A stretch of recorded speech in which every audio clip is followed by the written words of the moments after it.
ఒక అందమైన అడవిలో కుందేళ్ల గుంపు ఎంతో సంతోషంగా జీవించసాగింది. అదే అడవిలో ఒక నక్క కూడా ఉండేది. అది ఎప్పుడూ కుందేళ్లవైపు అదోలా చూస్తూ ఉండేది. ఒకరోజు ఒక వేటగాడు ఆ అడవిలోకి వచ్చాడు. అతను కుందేళ్ల గుంపును చూసి ఎలాగైనా వాటిని పట్టుకోవాలని నిర్ణయించుకున్నాడు. కుందేళ్లు తినేసి నిద్రపోయే వరకు వేచిచూశాడు. ఒకవైపున వలేసి మరోవైపు నుండి శబ్దం చేస్తూ వాటిని భయపెట్టాడు. భయపడిన కుందేళ్లు పరుగెత్తి అప్పటికే వేసిన వలలో చిక్కుకుపోయాయి. అప్పుడు కుందేళ్ల అరుపులు విన్న నక్క వేగంగా అక్కడికి చేరుకుంది. మీరు నన్నెప్పుడూ శత్రువుగా చూశారు. ఇప్పుడు మిమ్మల్ని ఎందుకు కాపాడాలి? వేటగాడు వచ్చేలోపు మీ అందర్నీ తినేస్తా.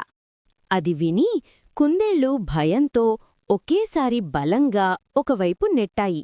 వల చిన్నది కావడంతో అది తెగిపోయి అందులోంచి కుందేళ్లు బయటపడ్డాయి. నక్క వేటగాడ్ని భయపెట్టింది. వేటగాడు భయంతో అడవి నుండి పారిపోయాడు. అవి వెంటనే జంతువుల సమావేశ స్థలానికి చేరుకొని జరిగిన విషయమంతా చెప్పాయి. అందరూ నక్క తెలివిని ప్రశంసించారు.